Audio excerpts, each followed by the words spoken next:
Nous naissons physiquement vivants, mais nous sommes spirituellement morts. Il peut sembler injuste d'être accablé par la nature pécheresse d'Adam, mais cela est parfaitement cohérent avec d'autres aspects de la reproduction humaine.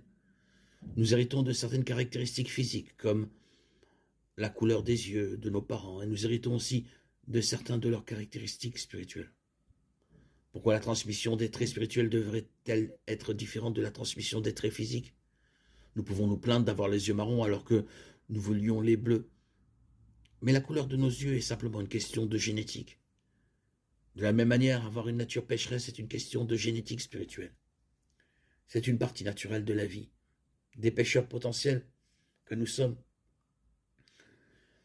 Le principe théologique d'un homme représentant ses descendants s'appelle l'autorité fédérale. Melchisédek, par Abraham, Abraham était le chef fédéral du peuple juif, et ses actions représentaient les 12 tribus futures et le sacerdoce lévitique.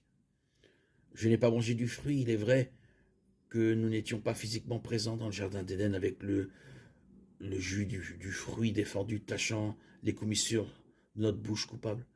Mais la Bible semble indiquer que si nous avions été à la place d'Adam, nous aurions fait la même chose que lui. La pomme, comme on dit, ne tombe jamais loin de l'arbre. Que nous pensions ou non qu'il est juste que le péché d'Adam nous soit imputé n'a vraiment pas d'importance. Dieu dit que nous avons hérité de la nature pécheresse d'Adam. Et qui sommes-nous pour discuter avec Dieu? De plus, nous sommes des pécheurs à part entière. Notre propre péché fait probablement passer Adam pour un puritain en comparaison. Le péché a toujours des effets indésirables sur ceux qui nous entourent. Les répercussions du péché capital d'Adam se font encore sentir. Mais voici la bonne nouvelle. Dieu aime les pécheurs. En fait, il a agi pour vaincre notre nature pécheresse en envoyant Jésus pour payer pour nos péchés et nous offrir sa justice. 1 Pierre 2, 24. Jésus a pris sur lui la mort qui était notre peine, afin que, qu'en lui, nous devenions justice de Dieu. Notez les mots en lui.